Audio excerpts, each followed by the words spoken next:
Hello, dear friends. Today is November 6th, 2024. There are some updates on the map, and news is also coming in from the Kursk direction. But before we begin, I would sincerely like to ask you to subscribe to the channel. If you're watching my videos for the second time or more, please subscribe. It will help the channel grow. As usual, let's start with the South Donetsk direction, where there have been some map changes. From the settlement of Yasnaya Polyana, the Russian armed forces continue their attacks on Razdolnoye, likely aiming to cut off the supply road to Velikaya Novoselka.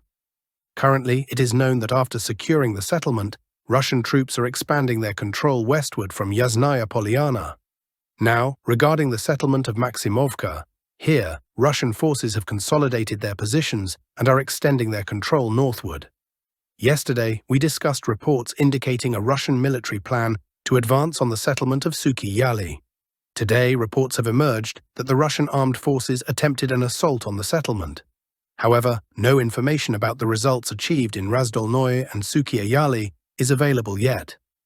As soon as reliable geomaterials become available, we will definitely look at them together.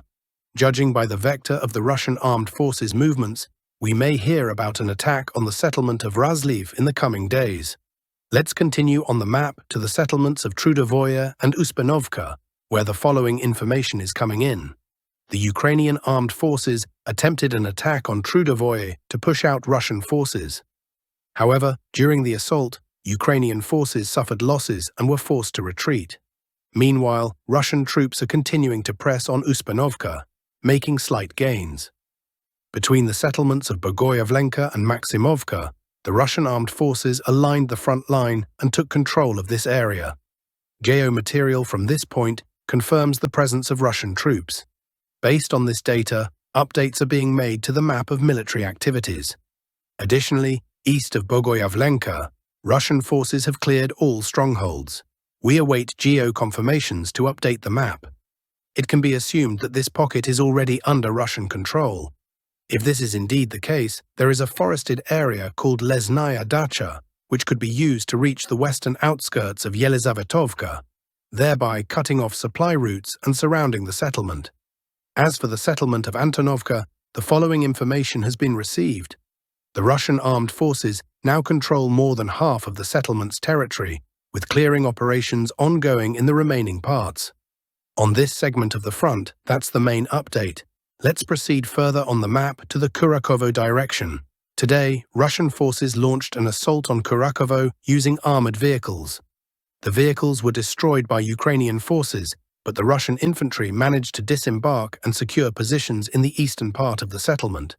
Afterward, the Ukrainian armed forces attempted to push the Russian forces out.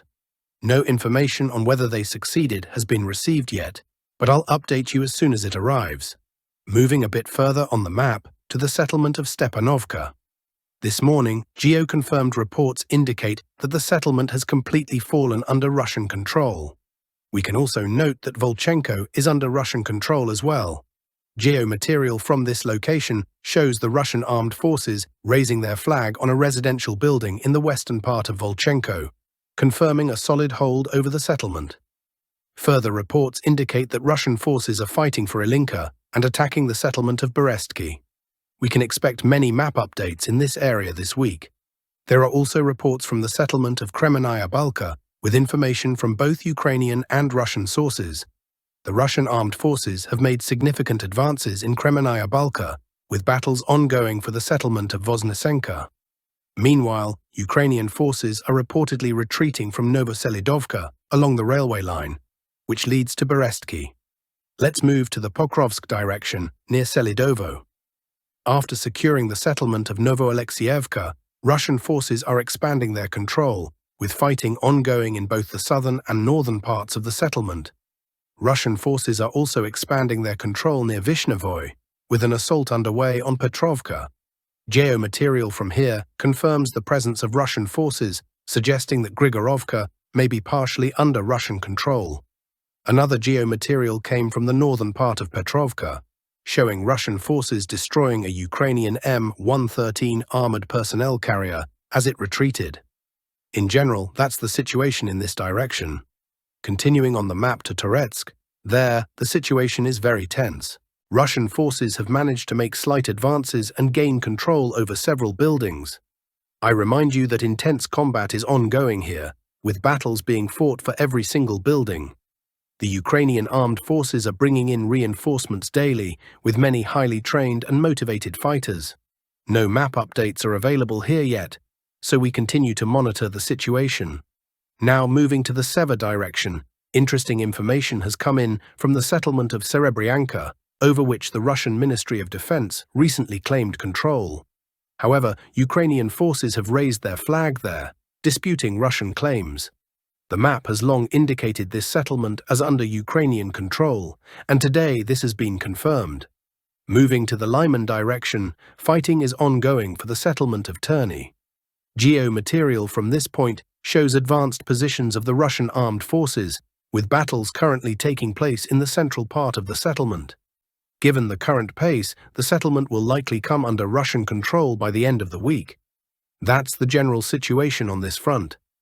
Moving further on the map to the Kupiansk direction, there are minor map updates here as well. South of the settlement of Krugliakovka, Russian forces have expanded their control towards Zagryzovo. Geomaterial here shows forward positions of the Russian armed forces, with no further changes. Lastly, on the Kursk direction, there have been no map changes for over a week. Mainly positional battles are taking place. The situation here is that the Ukrainian armed forces are attempting to rotate their troops, who have to disembark 3 to 4 kilometers away and walk to their positions with ammunition, water and supplies due to the high number of FPV drones and reconnaissance drones.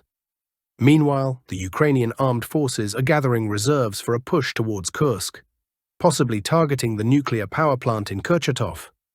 Russian troops, for the most part, are advancing across this entire front, mainly with infantry, and making significant advances towards Sudzha from the south near Makhnovka. That's the update for today. Thank you all for watching. Don't forget to subscribe and see you next time. Friends, I remind you that our channel advocates for a diplomatic resolution to this conflict to bring peace to Ukrainian soil as soon as possible.